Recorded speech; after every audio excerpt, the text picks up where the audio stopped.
जय श्री राम।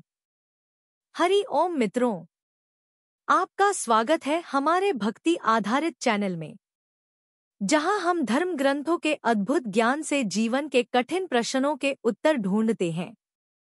आज का विषय है, क्या जाति जन्म से मानी जाए या कर्म से? यह सिर्फ सामाजिक बहस नहीं, बल्कि आध्यात्मिक चेतना का सवाल है। आइए श्रीमद् भगवद गीता, रामचरितमानस और भक्तिवाणी के साथ इस प्रश्न की गहराई में उतरते हैं। 1. श्रीमद् भगवद गीता का दृष्टिकोण। श्लोक 4.13 चातुर्वर्ण मया सृष्टम गुणकर्म विभागशः। भगवान श्री कृष्ण स्वयं कहते हैं, मैंने 4 वर्णों की रचना की है, परंतु गुण और कर्म के आधार पर। जन्म का कोई उल्लेख नहीं। इसका अर्थ, जो व्यक्ति सतोगुणी, ज्ञान में स्थित, संयमी है, वह ब्राह्मण कहलाने योग्य है। इसी प्रकार जो वीर, क्षत्रिय धर्म निभाए, वह क्षत्रिय है। निष्कर्ष, जाति जन्म से नहीं, कर्म और स्वभाव से होती है। 2. रामचरितमानस का उदाहरण। श्रीराम का दृष्टिकोण। शबरी एक वनवासी स्त्री थी। जाति से तथाकथित नीच मानी जाती थी, परंतु श्रीराम ने न केवल उन्हें अपनाया, बल्कि कहा, जाति पांति कुल धर्म नहीं कोई, हरि को भजै सो हरि के होई।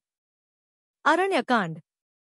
श्रीराम ने स्पष्ट किया, भक्ति ही वास्तविक पहचान है। श्रीराम ने गुह निषादराज को गले लगाया, जिससे भरत को आदर्श मिला। नरतनु पाई न करी भजनु जेहि, मोहि सो कृतघ्नतम समदेहि। कौन सा धर्मराज्य जिसमें कोई जन्म से ही नीचा मान लिया जाए? श्रीराम ने कर्म, भाव और भक्ति को प्राथमिकता दी। 3. भक्ति परंपरा का नजरिया। संत कबीर। जाति न पूछो साधु की, पूछ लीजिए ज्ञान। संत कबीर जुलाहा थे, पर उनका ज्ञान और भक्ति उन्हें समाज से ऊपर उठा ले गया। संत रविदास। मन चंगा तो कठौती में गंगा। रविदास जी चर्मकार जाति से थे, लेकिन उनकी चेतना एक ब्राह्मण से कहीं ऊंची थी। संत नामदेव, तुकाराम, मीराबाई, सबने जाति से ऊपर उठकर ईश्वर को पाया।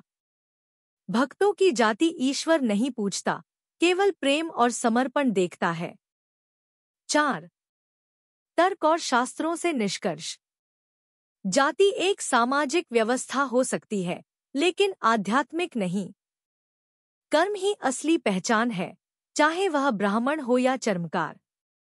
जो भक्ति, ज्ञान और त्याग से युक्त है, वही श्रेष्ठ है। Daily learning. आज की शिक्षा।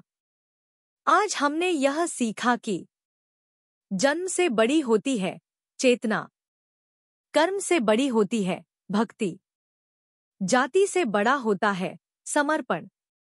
इसलिए अपने जीवन में जातिगत भेदभाव नहीं, गुणात्मक विकास को प्राथमिकता दें।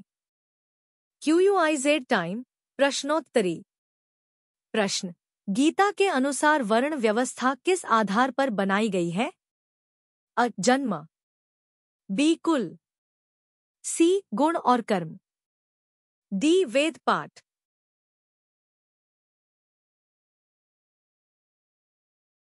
सही उत्तर सी. गुण और कर्म। विस्तृत उत्तर। भगवान श्री कृष्ण स्वयं गीता में स्पष्ट करते हैं कि समाज में विभाजन गुण, स्वभाव और कर्म, कर्तव्य के आधार पर है। किसी का कुल या जन्म स्थान इस आधार पर निर्णायक नहीं है। अगर आपको आज के वीडियो से कोई भी समाधान, प्रेरणा या स्पष्टता मिली हो, तो कमेंट में जरूर बताइए। आपके अनुभव को हम अगली कड़ी में शामिल करेंगे। और यदि आपकी कोई समस्या है, जिसका समाधान आप धर्म के आधार पर चाहते हैं, तो कमेंट में जरूर लिखिए। अंत में, जाति से नहीं, अपने कर्म और प्रेम से खुद को परिभाषित कीजिए। यही श्रीराम और श्री कृष्ण का संदेश है। जय श्री राम। हरि ओम।